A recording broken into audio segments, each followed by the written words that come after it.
Berlangsung di gedung DPRD Sumsel, Wakil Gubernur Sumsel Mawardi Yahya, Ketua DPRD Sumsel RA Anita Nuringhati, beserta jajaran Forkopimda telah mendengarkan pidato kenegaraan Presiden Republik Indonesia Joko Widodo dalam rangka HUT Kemerdekaan Republik Indonesia ke-77.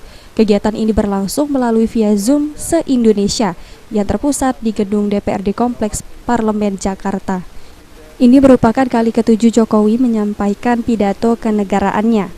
Dalam pidato tersebut, Jokowi mulainya berbicara mengenai tantangan global yang kian tak pasti. Pandemi COVID-19 yang belum usai ditambah dengan perang Rusia-Ukraina yang kini justru menyebabkan ketidakpastian semakin berlanjut, khususnya dalam hal perekonomian.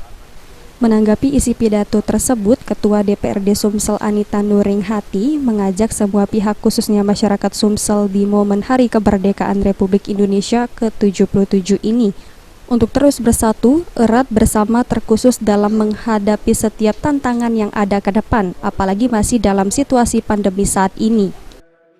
Mengingatkan kita di seluruh pihak untuk terus peningkatan ekonomi. Karena situasi perekonomian dunia tidak hanya Indonesia masih terpuruk, jadi tadi Presiden juga memesankan seluruh masyarakat Indonesia harus bangun dari krisis pandemi. Yang kita syukuri bahwa perayaan tahun ini kita bisa menyaksikan kebersamaan. Kalau dulu biasanya DPR dulu baru MPR. Tadi bisa bersama-sama dari MPR, DPR, dan DPD. Yang artinya memang kita satu kesatuan yang tidak bisa terpisahkan.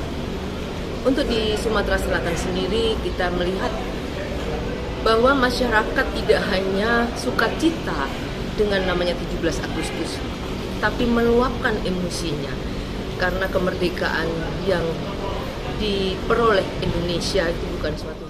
Okta Alfarizi, PAL TV.